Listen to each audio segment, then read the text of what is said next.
Much, ladies and gentlemen, and welcome to this particular session. For those of you who have never met this Chief Ninja, my name is Dr. Joshua Aura.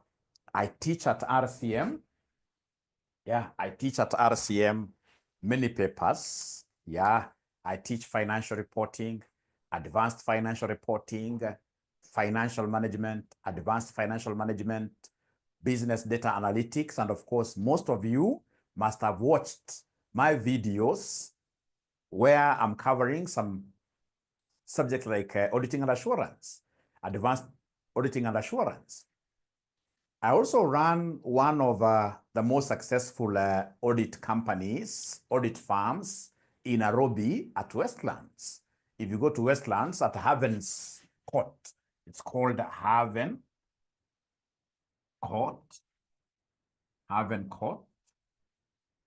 suite A3. You'll be able to get Aura and 𝐶𝐤. Aura and 𝐶𝐤 has been in the business for some time, and we are now known in the market. Some of our clients are, for example, Kenya Medical Practitioners and a Dentist Board or Union, KMPDU. And some of these 5-star hotels like in Mombasa, I mean, great place. And I look forward to you guys once you clear your CPA case, or those who are working, whenever you're looking for external auditors, or whenever you've got serious tax matters which need somebody to go to the tribunal on your behalf, always think about Aura and company. But we are here today to talk about financial reporting.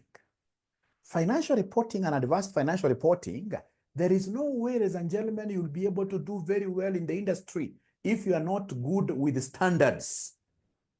The first thing you need to do if you want to become a very good auditor, a very good financial reporter, a very good tax practitioner, you must start with those IFRSs, you must start with those IASs.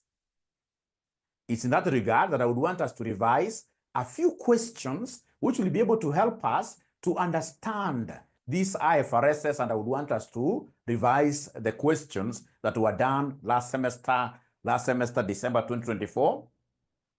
December 2024, question number 1. And I'll brush through them very, very fast.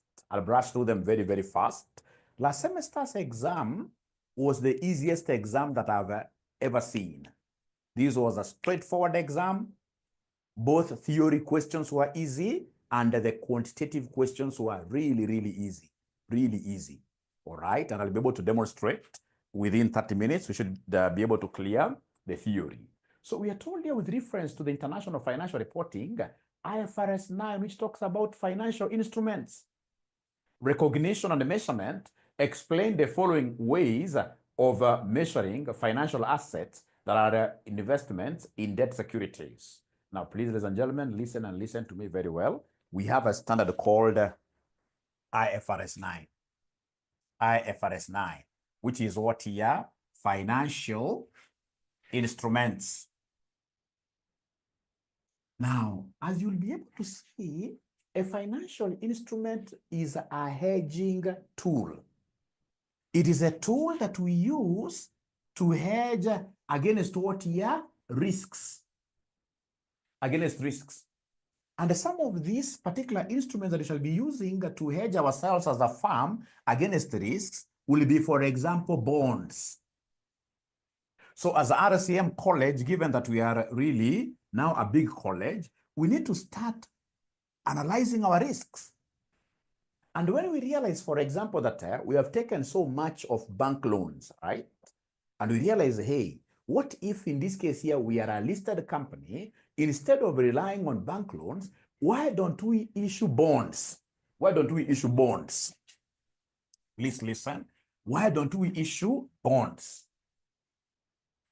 So if we issue bonds, which basically are contracts that we're giving to people out there, and then they give you money at a given return, all right? So they have given us like 5 million Kenya shillings at 14% per annum. At 14% per annum.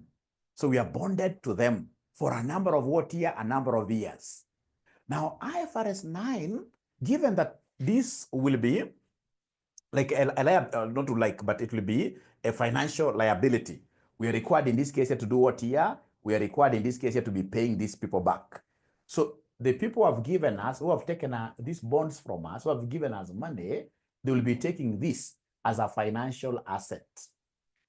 Remember, an asset is something that you own or you control. Something that you expect to get what here? Cash flows from in the future. And of course, the cost can be measured reliably. So anytime we talk of an asset, if it's a cow, if it's a vehicle, remember, the cost must be measured reliably. You must be owning it or controlling it, and you must be getting some cash flows. People are paying transport, you are getting cash flows. Otherwise, if it's a bus that is just parked somewhere, you are not able to get any cash flows out of it, then automatically that will not be an asset because it's not helping you. All right? So these particular bonds you have given out there, we are going to be paying the bond holders. So the bond holders will be able to treat these as what we call a financial asset. And if it's a financial asset, then it shall be accounted for under IFRS 9. Now, please listen, my good students, listen and listen to me very well, because we employ people in our audit firms. Yeah, and the people that we employ, we have to interview them. And most of them, they fail at this technical area of interpretation of IFRSs. So when we talk of this financial asset, how shall we be able to account for financial asset? Now, so it depends on, look at what the question is asking here. Very, very easy question. Very easy question. This one here, our student, I would have put all the marks. Explain the following ways of measuring financial assets that are investments in debt securities, bonds here. So at amortized cost, remember at amortized cost under IFRS 9, we shall be required to do a loan amortization schedule. So we can only account for a financial asset under IFRS 9 if, number one, please listen to me, if, number one, we are going to hold the bond, we shall hold the bond to maturity. We shall hold the bond to maturity. That this bond is a 5-year bond. We, as the investors in the bond, we don't want to sell the bond in between. We are going to hold it to maturity. And when we hold it to maturity, what cash flows are we expecting? What cash flows are we expecting? The cash flows that we are expecting will be solely for payments of principal and interest. What we call the SPPI test. SPPI test. That we are going to have this bond to maturity. We are not going to sell it in between. So to maturity, we shall only be receiving interests in between, and then we get the principal being returned back. So the business case, we talk of business case. The business case here is to receive interest and what we call principal. If that then happens, we shall be able to account for this financial asset or financial liability under IFRS 9 using amortized cost, where we do a loan amortization. We amortize it to the very last cent when our loan will be paid back. If I read the answer, ladies and gentlemen, this is the answer here. We are told IFRS 9 ways to measure financial assets investments in debt securities at amortized cost. It is used when the company wants to hold the asset until maturity and only collect interest and the principal. The concept of solely for principal and the interest, SPPI test. SPPI test. Value is adjusted over time using interest method, not market price, because the asset is not available to be sold. Example, a company buys a 5-year government bond and plans to keep it to the end. It gets fixed interest every year. So at amortized cost, ladies and gentlemen, what are we saying in this case here in terms of valuation? We've been able to know very well that first of all, the bonds that you can use amortized cost are those bonds that shall be held to maturity. And the business case, the person in this case here was the bondholder, will only be receiving the interest and what we call the principal. And then, of course, when this interest is received or paid, so if it is interest paid, of course, you shall be able to debit the interest expense account, and then you credit, in this case here, bank, if you paid. So first of all, ladies and gentlemen, are we in agreement regarding this amortized cost? Regarding this amortized cost, are we in agreement? I would want to know whether you are following the amortized cost, or would you want me to explain further?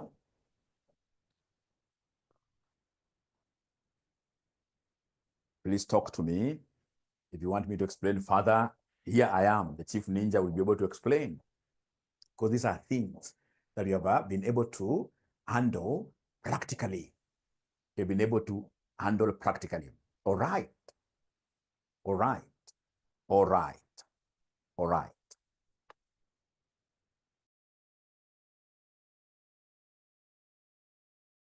Just a moment, one more.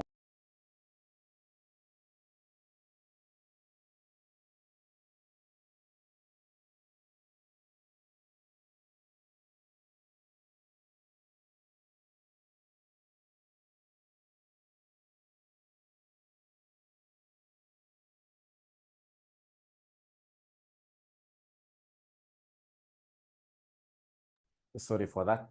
It's my doctor who treats my kid who was calling. Thank you. So we continue here. So whenever we talk of bonds which are held to maturity, please listen, ladies and gentlemen. Normally for risk management, we shall issue a bond at time zero, but we don't have an intention of staying with this bond for 5 years, for example. We issued it, but when in this case here, we realize that we can get a better provider of capital in year 2 or in year 3, we were going to sell. So if you're going to sell, then it means that we are not holding this bond for principal and interest amounts only. No, we have another objective. We shall be able to get our principal back. We shall be able to get, in this case here, our interest, yes. And then, of course, because you have a motive of selling, there is a possibility of capital gain. So the business case there is different. But I'm trying to explain the first model, which is called amortized cost, which is a model where this investor does not have any intentions of selling the bond. The bondholder will stay with this bond to the end of the period. So if the bond investor here is going to stay with this bond to the end of the period, then we amortize. We use what we call amortized cost, where we come up with a loan amortization schedule, which will be able to show us the interest to be paid. And once we get this interest to be paid, what do? The accounting bit will be to debit the interest, and then we credit, in this case here, bank, assuming that we did what year we paid. Now, ladies and gentlemen, then allow me to go and pick the second scenario, and then you tell me, in this case here, what we need to do. Look at the second scenario. The second scenario is at fair value through OCI. Fair value through OCI. OCI stands for other comprehensive incomes. Very easy. Now, ladies and gentlemen, remember how we normally do our income statement. So our income statement, we have sales. We have, in this case here, for example, cost of sales. We subtract, we are able to get gross profit. Then we have operational expenses, etc. Then we get, in this case here, what we call net profit. So after we get net profit, it will be very, very important for us to come and think of other comprehensive incomes. So for us to get what we call other comprehensive incomes, we need a section of OCI, other comprehensive incomes. Why do we need other comprehensive incomes? Please listen. This is RCM College, assuming that we have our own building. If we have our own building and we happen to be having many shareholders within RCM, and then this building we call a valuer who is able to say, hey, this building last year was worth 50 million. Hey, this year it is worth 80 million. You see, there is an increase of 30 million. There is a gain, a revaluation gain of 30 million. This revaluation gain of 30 million, I can't take it here. If I take it to the profit or loss, what would happen is that these shareholders would want to be paid a dividend out of this revaluation surplus. And yet there is no money that may forthcome. I'm not intending, this capital gain or revaluation surplus of 30 million, I can only enjoy it when I sell the building. So I'm not intending to sell the building. I've only called in a valuer.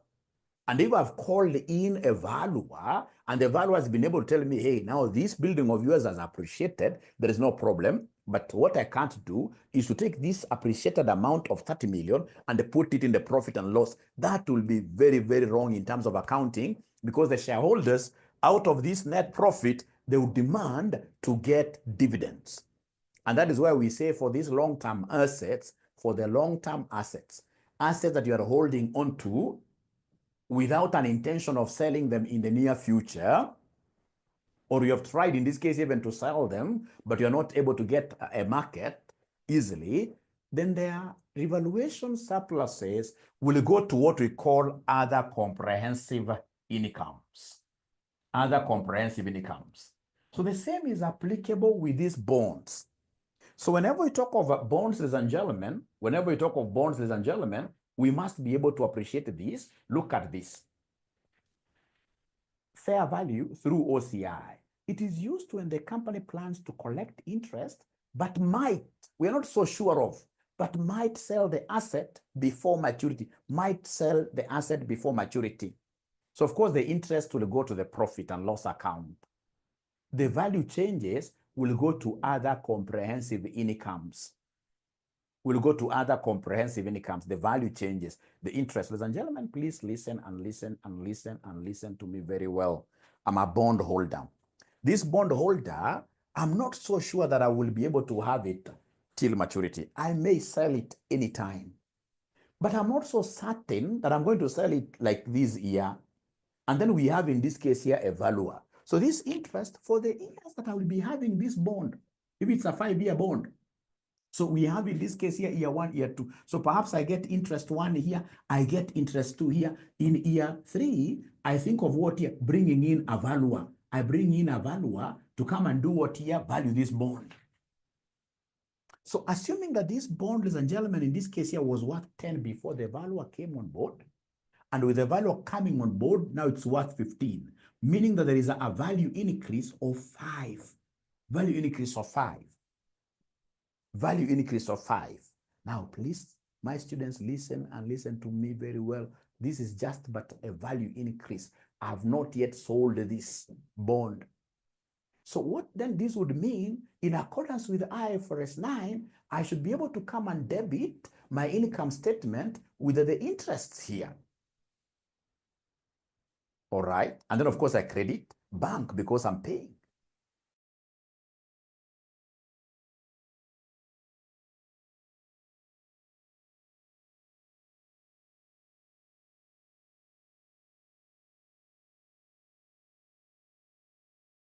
Incomes, OCI, which is a bit different from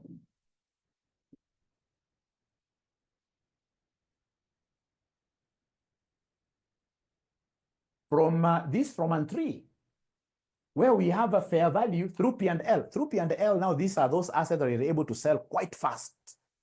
Yeah. If I want to sell it today, I'll be able to sell it today. So at fair value through profit or loss, used when the company buys and sells quickly to make a profit. You're buying and selling quickly to make a profit. All gains or losses go to profit or loss immediately. Go to profit or loss immediately. Ladies and gentlemen, please listen. I can see my internet has an issue, but are you guys able to hear Mwalimu? Are you guys able to hear Mwalimu very well? Are you guys able to hear Mwalimu very well? Are you guys able to hear Mwalimu very well? Ah, great, great, great. So the students who did this paper, were they able to give us that kind of an answer last semester? That for, it's all about the business case. It's all about the business case.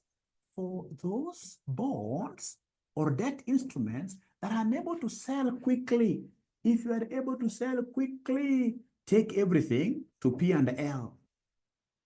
So we say even the fair value, it will be fair value through P&L, through P&L. If you're able to sell quickly, then in this case here, use IFRS 9, the concept of fair value through P&L. Because I sell quickly, I recover my profits. If it is shareholders, I pay them their dividends out of this. But in this case here, if it is a bond, which I will hold on to, till maturity, then automatically this is a bond that should be analyzed using amortized cost method. You amortize it, you prepare what we call a loan amortization schedule, which I'll be showing you how to do it later. Today I'm only looking at the theories. And ladies and gentlemen, if it is a long term, I don't want to hold this bond for the long, I don't want to hold it till maturity. I don't want to hold it till maturity. I may sell it, but I'm not going to sell it like year one, like year two. It's a long term. It's a long-term bond. So if it's a long-term bond, which may necessitate calling in of a valuer, then that one will be fair value through OCI, fair value through other comprehensive incomes, fair value through OCI. So now, are we in agreement? Have you guys been able to pick a few things here and there? And you'll get this concept in AFR. You know, the financial reporting standards in FR and AFR are the same. They're the same.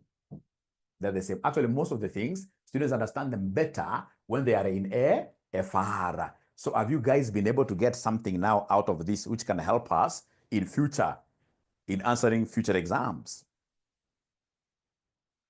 Have you been able to understand? Have you been able to understand? You can simply say Y for yes. Y for yes. Have we been able to follow? So for those students in this case, you would want to join, as I wait for you guys to mention something there, to join the very best college for CPA. Don't hesitate. It is RCM College. It is RCM College. So RCM College, ladies and gentlemen, please get in touch with us. Our classes will be starting on the 2nd of May. 2nd of May. We happen to be having early bird discount. We happen to be having early bird discounts of 10%. If you're able to pay, is it within today? I'm not so sure. You need to call this number to ask for early bird discounts. And once the early bird discounts end, we don't extend. We don't extend. We don't extend. Thank you. Then allow me to go to second question. So the second question, they asked us a very, very tough question. Tough question for students who are doing intermediate, but very easy question for students who are doing AFR. International public sector accounting for the effect of changes in foreign exchange rates provides a clear guidance on how entities should translate monetary items and non-monetary items, as well as the treatment of resultant exchange differences. With reference to the above statement, explain how monetary items and non-monetary items should be translated and the treatment of the respective exchange differences. Now, ladies and gentlemen, please listen. First of all, you must be able to know how to differentiate between monetary and non-monetary. Non-monetary assets are like buildings, the property, plant, and equipment. These are figures. These are assets these are assets that we have, yes, in our statement of financial position, and we even have money against them. Like you're saying, our motor vehicles, our land and the buildings here are worth 30 million. You'll be putting that figure there. But that should never deceive you that land and buildings is a monetary asset. No. Is a monetary item. No. It is a non-monetary item because I don't intend to sell it to recover that money. And even if I was to sell it today, I may recover less than the 30 million or even more. The figures that are here, like 30 million, they are mere approximations. They are called non-monetary items. Monetary items, ladies and gentlemen, this will be the cash that I already have today or the cash that I expect to receive in the near future or pay in the near future. So for example, like receivables, if I have receivables of, say, somebody owes me 20 million, not unless this person is another one, they're bad people. I expect when this time comes, I should be able to get that 20 million the way it is without any negotiations.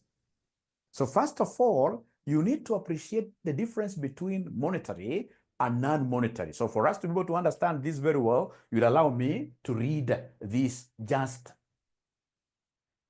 kidogo. So tunaambiwa, monetary items are items that represent the right to receive or pay a fixed amount of money. A right to receive or pay a fixed amount of money, not like the one that I told you of buildings of 30 million when we realize we may not be able to get that fixed money. Key features: fixed or easily measurable in money, cash or future payments. Value can be affected by exchange rate changes if in foreign currency. Examples include cash, accounts receivable, accounts payable, loans, bonds payable or receivable. Example, you have a Kenya shillings 1,000 loan payable in 3 months. That's a monetary item because it's fixed amount in money. You can't go to the bank after 3 months are over, you start telling the bank that now I'm going to pay you 950. No, you have to pay 1,000. All right. So in this case, that amount is fixed. It can't keep on fluctuating.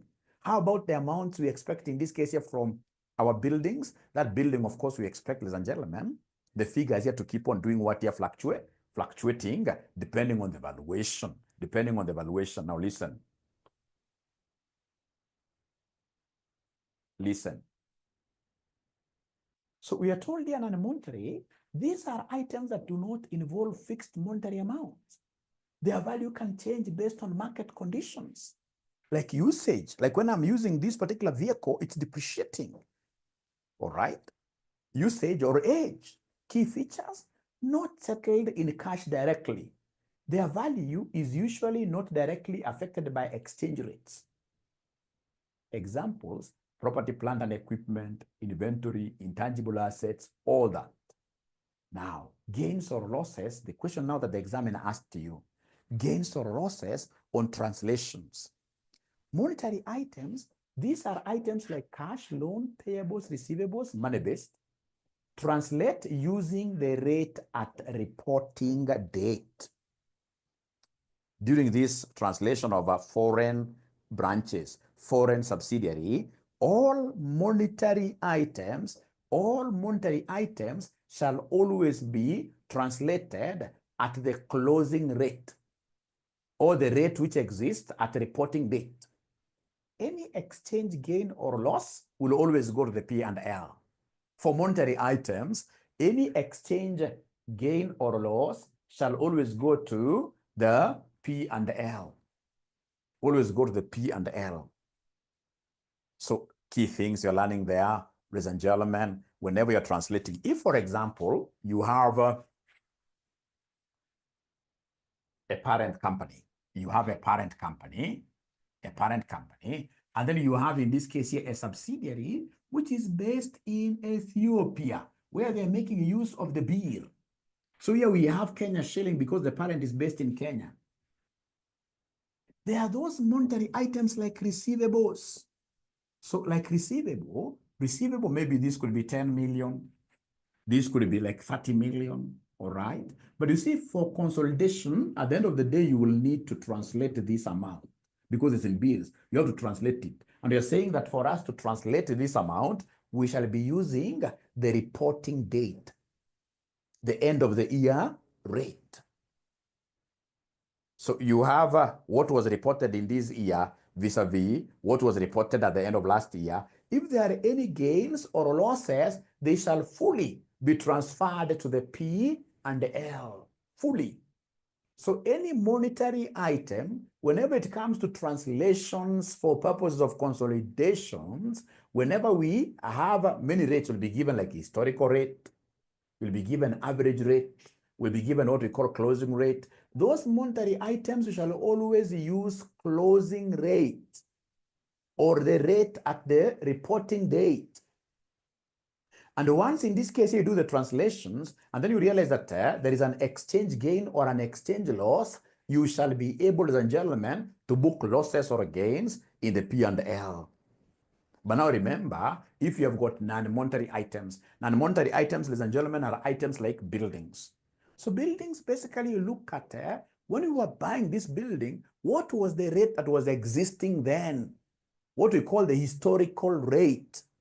So for non-monetary, we shall always be very, because non-monetary items, ladies and gentlemen, are quite significant. We'll be looking at for these foreign subsidiaries, these non-monetary items like land and buildings. When did we buy them? What was the exchange rate existing then? So the exchange rate that was existing then, we call it historical. Historical. Please listen. We are told here, non-monetary items, these include assets like land, buildings, or inventory. If using historical cost, use historical cost during the purchase date, or use fair value if there is a valuer who has come. Any gains or losses depend on how the item is treated. But most importantly, ladies and gentlemen, what I would want to sell to you here is that monetary items take the profit and loss. Monetary item exchange gains and losses take the profit and loss. And then non-monetary, you take to OCI. When I teach advanced financial reporting, I always like telling my students that if you do an exam, a FR exam, without really mastering that concept of OCI and the P&L, you'll get problems. So in this case here, for the monetary items, whenever you get exchange gains or exchange losses in relation to exchange differences, they shall always go to the P&L. And non-monetary, they shall always go to OCI. And then the thing is, don't cram. The thing is, you should be able to get, in this case here, just a high level understanding. So ladies and gentlemen, can I go to the next question? Remember, I was to be here for around 30 minutes. Have you been able to pick something out of this, however small? Have you been able to pick something out of this, however small? Have you been able to pick something out of this, however small? Please talk to me. Have you been able to pick something out of this, however small, out of this explanation?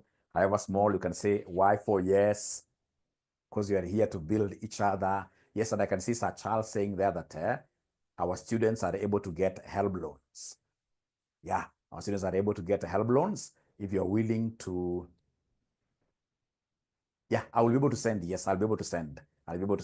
So if you're willing in this case here to work with our HELB experts, call the number that is giving us there, 011 70 90 000. If you want somebody to help you work out the HELB.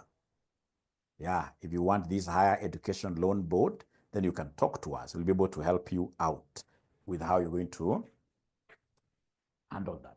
Now then, allow me to go straight away to the next concept, ladies and gentlemen, which is which concept? Very easy concept. I love this. IS 20 is my best because I've worked for a multinational organization which has been receiving grants for long. Yeah, so I really know how to handle this area. Question number 3, outline the accounting treatment of government grants related to income, accordance with the International Accounting Standards 20. So there are two types of grants, remember. According to IAS, there are two types of grants. According to IAS 20, you know, grants is normally given to you, for example, by government. Yeah, the government can easily come and grant you. You're being given money, which will not be required to return, not unless there are conditions which are put there and you don't meet those conditions. But basically, you're given money like for free. Go and use this money. All right. So we have two types of grants. We have, in this case here, grants. We call them income grants, and then we have asset grants. So there are those grants which will come to help you buy an asset, and there are those grants which will come to help you in your operations. So these are operational grants, and these are what we call CAPEX grants, operational grants and the CAPEX grants. CAPEX stands for capital expenditure. So operational grants are those grants, ladies and gentlemen, that we receive to just help us in our operations. Yeah. So for example, we have employees. This is something I've seen happening where I've worked before.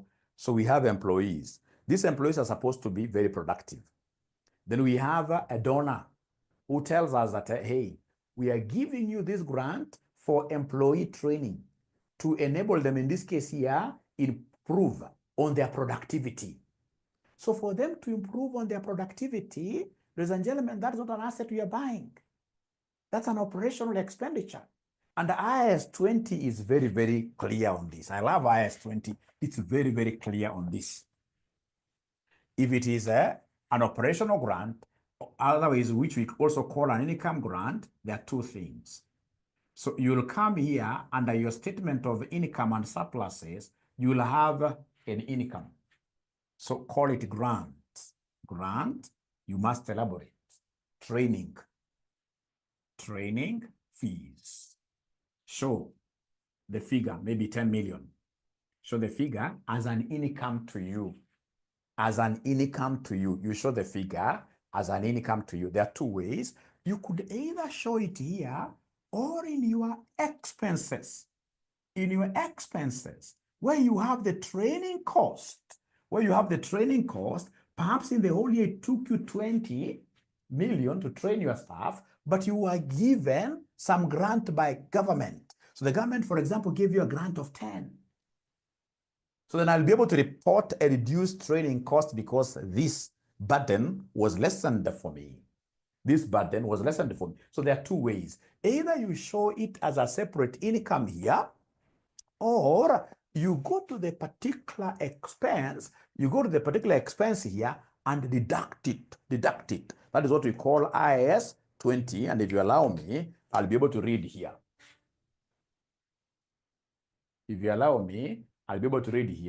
Government grants related to income.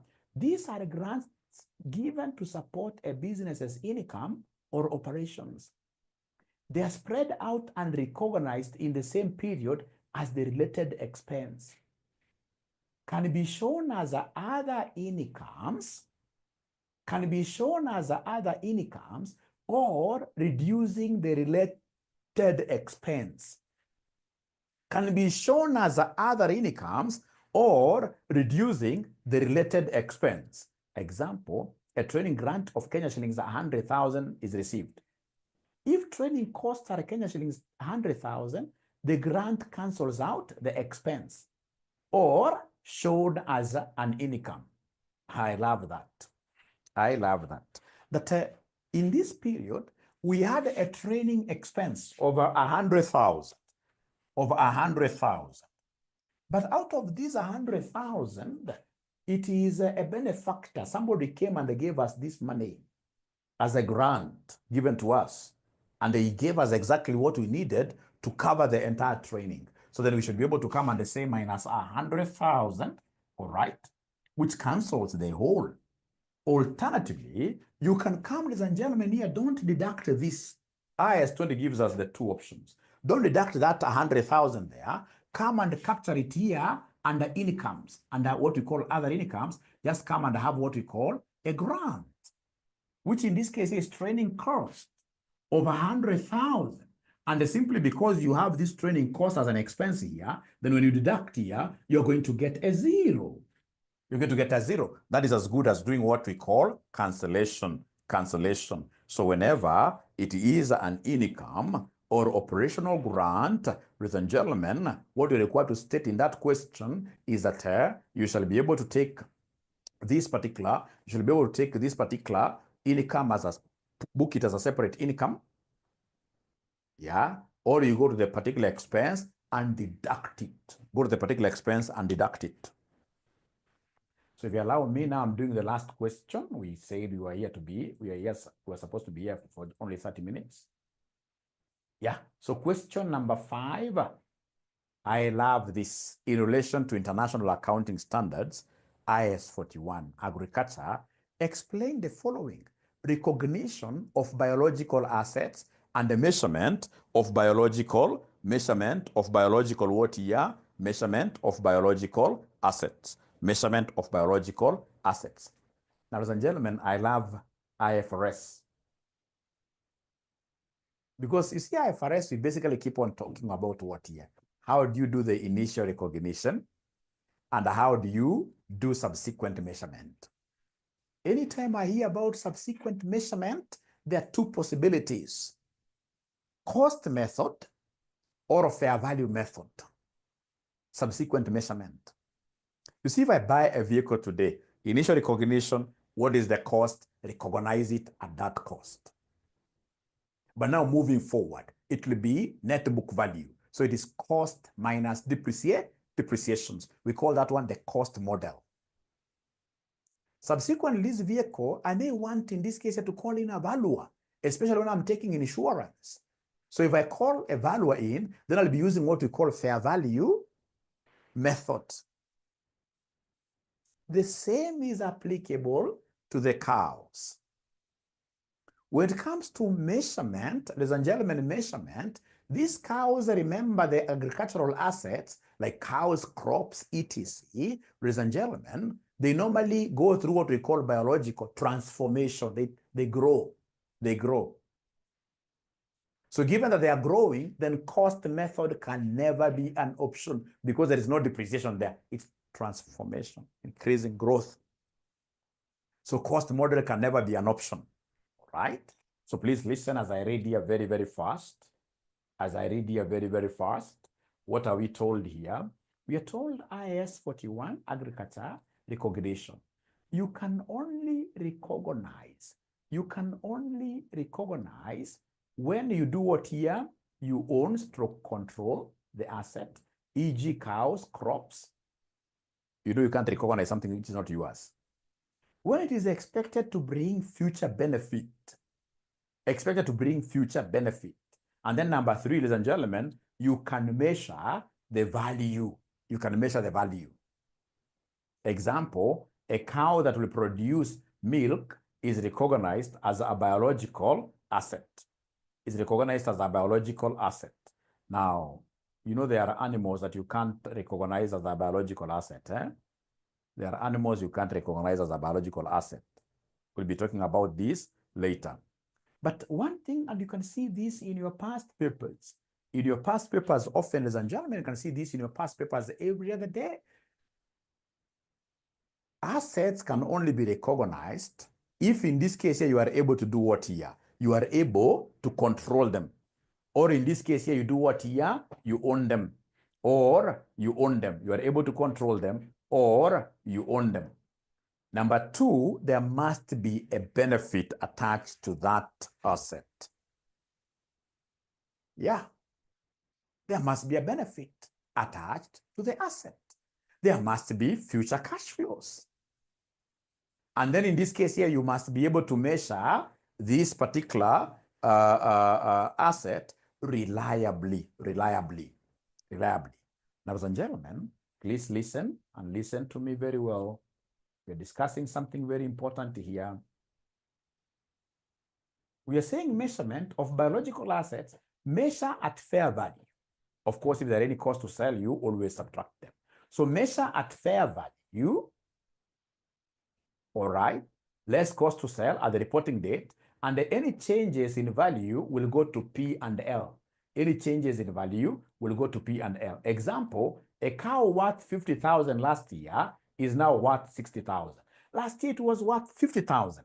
This year it is worth 60,000. So you can see there is an increase in value of 10,000. The Kenya shillings 10,000 increases will go to the P and L. I can see a question here. I discuss asset grant. Yes, I'll be able to discuss asset grant. Just give me 1 minute. Great.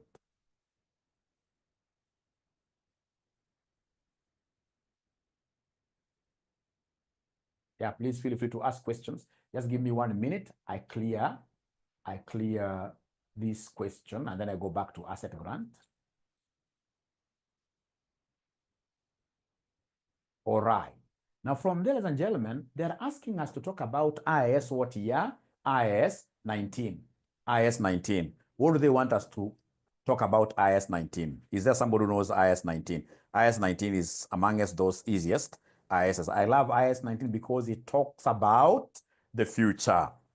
It talks about our future. Now, ladies and gentlemen, I don't know whether there is anybody who has ever seen. Do we have anybody who has ever seen the CBK towers? I have to look for this. CBK towers. CBK pension towers. CBK pension towers. Pension towers. So I'm looking at the photo. I have to search for this and then I show you something very, very important here.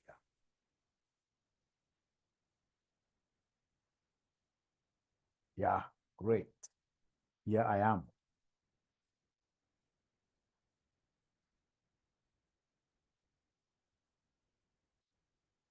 Now, ladies and gentlemen, this is what we call the CBK towers.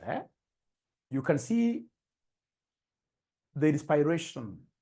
The architect who drew this, he drew something that is bending, yeah? And there are two twin towers. There are two twin towers, and these twin towers, ladies and gentlemen, look like this. They look like this.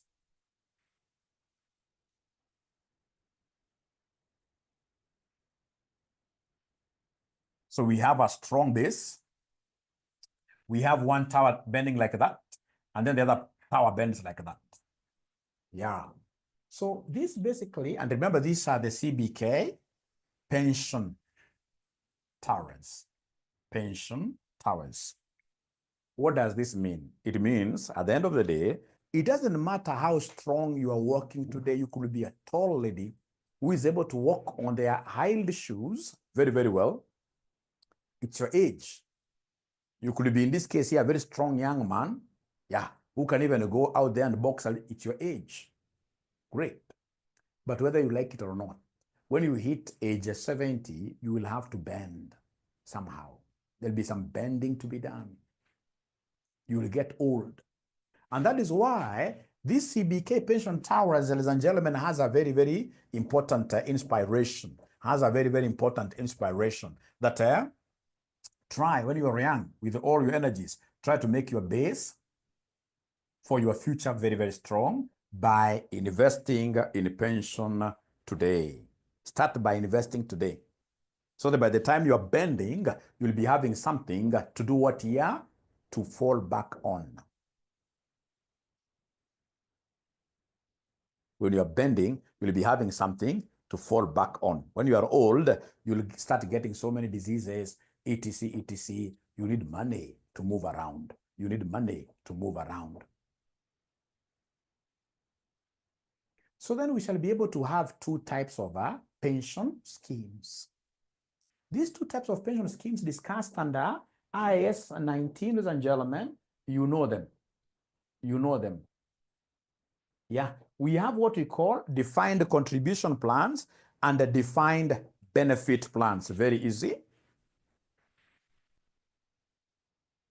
So we have defined contributions.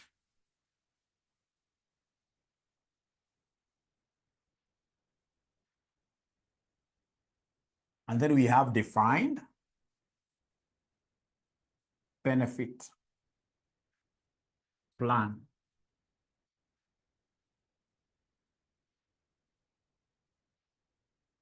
So I worked for a company called Arrow for so long. Arrow is a Swedish organization, but based in 140 countries.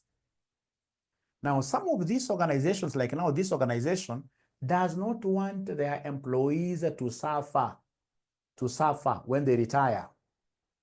So normally what they do, they look at your current status, and then they do a projection. Today you are earning $1 million.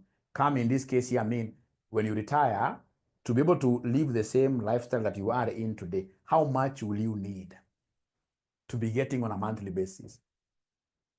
So like now for Arrow, we had what we call a defined benefit plan, where your employer is able to guarantee you how much will you receive when you retire. It's called, the benefit is given in advance. It's called a defined benefits plan.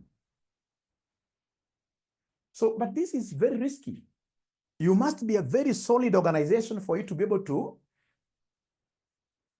define the benefit that your employees will be receiving like 30 years from today. You must be a very solid organization. Not many organizations can be able to guarantee that. Because first of all, are you sure that you will be there at that time? No. So then what most employers do is to transfer the risk to these pension schemes. Like as a RCM, we work with Britam. So under Britam, what do? We contribute money to Britam scheme for our employees. Yeah. So in this case, we were able to put in 6%, and the employees, we expect the employees to put in 6%. That is 12% of their gross. So every month, this money goes to this pension. So assuming, let me ask you a question. Assuming, ladies and gentlemen, that we have been making these contributions every month, we are paying for somebody 10,000, we are paying for somebody 10,000 to the Britam scheme. Let me ask you a question. These are the contributions that we are making. We have defined the contributions. The employee knows that we are taking 6% from his salary and we are adding 6%. So we have defined the contribution and we are giving Britam this money to run it on the behalf of employees. But let me ask you a question. What if, ladies and gentlemen, in 20 years' time, Britam will not be there? Britam collapses. God forbid. It's a big company, it can't collapse. But if it collapses, how much do you think will the employees, our employees, get as pension? How much do you think will our employees get as pension? Please talk to me. How much do you think will our employees get as pension? Please talk to me. I'm giving you 1 minute.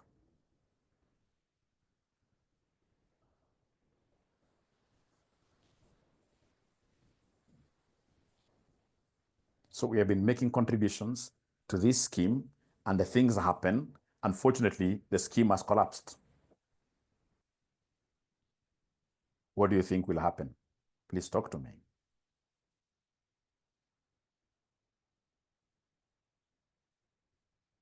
Unknown, I love that, yeah. Unknown.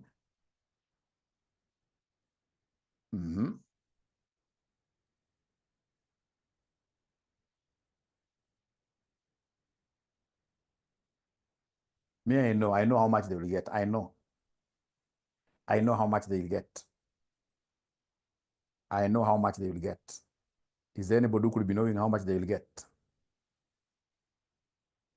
Any other person who could be knowing how much they will get? You see, if Britam collapses, then these guys will get a zero. These guys will not be able to get anything. They will get zero. All right? And they cannot come back to us because we signed a contract with them. It was a tripartite contract, a contract between the employer. We have in this case here, bankruptcy here. We have the employer. We have, ladies and gentlemen, we have the employer here. We have the employer and we have Britam. And we were able to transfer all our risks to the pension scheme. So in case the pension scheme decides to give them even more than would have given them, none of our business. If the pension scheme does not give them anything at all, none of our business, because we never defined any benefit. So for us, what have we been doing? For us, we have been contributing. It's called defined contributions plan. And then we have what we call a defined benefits plan. So we are saying, ladies and gentlemen, here,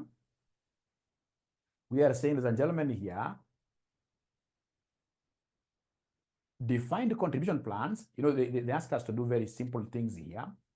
Types of post-employment benefit plans in accordance with IAS 19, employee benefits. So we have here defined contribution, the employer pays fixed amount.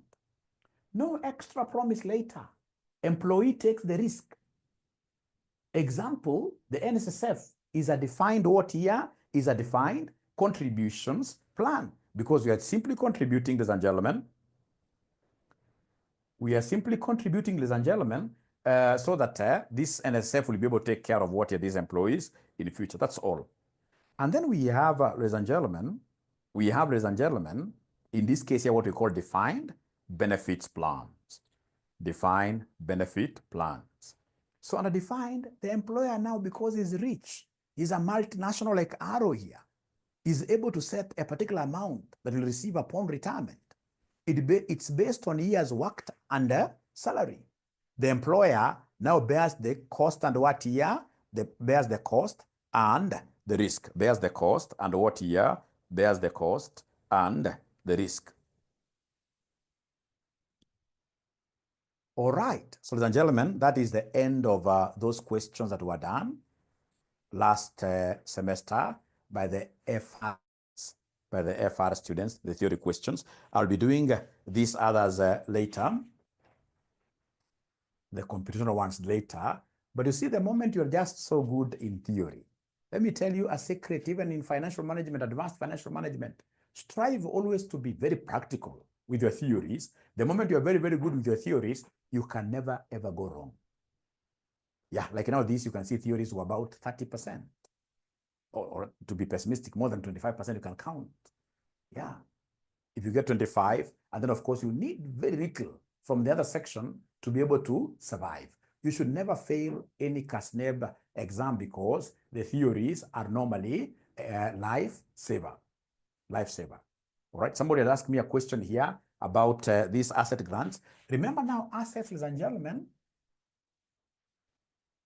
you will receive this. You will receive this, of course, in the bank, for example, if the money has been given to you. Yeah, so they have given you money to buy an asset.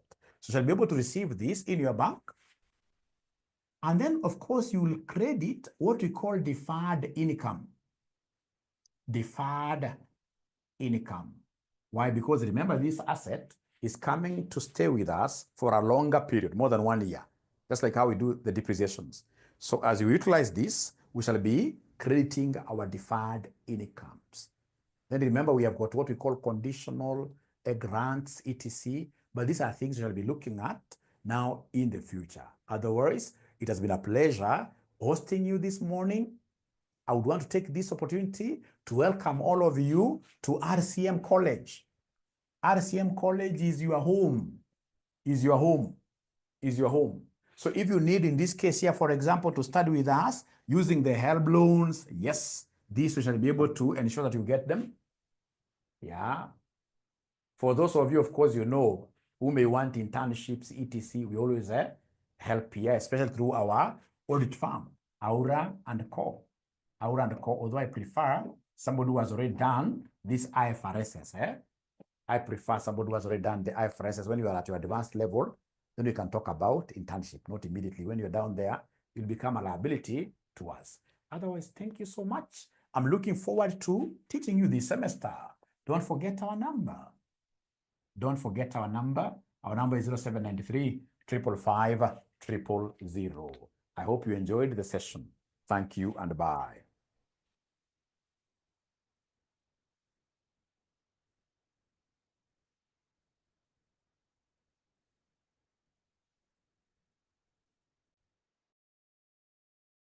The document, do you want me to attach it here?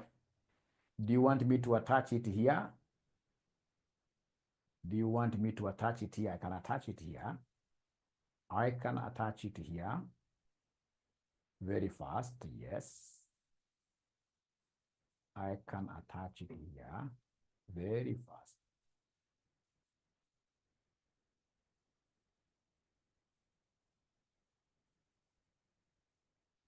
Not the best. Let me just send it in the group. Let me send it in the group. Let me send it in the group because I can't see. I have to download it. It will take time. Thank you so much. Let me just send it in the group.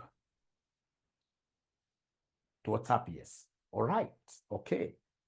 Asudi, let me just send it to the group. Let me send it to the group. Thank you.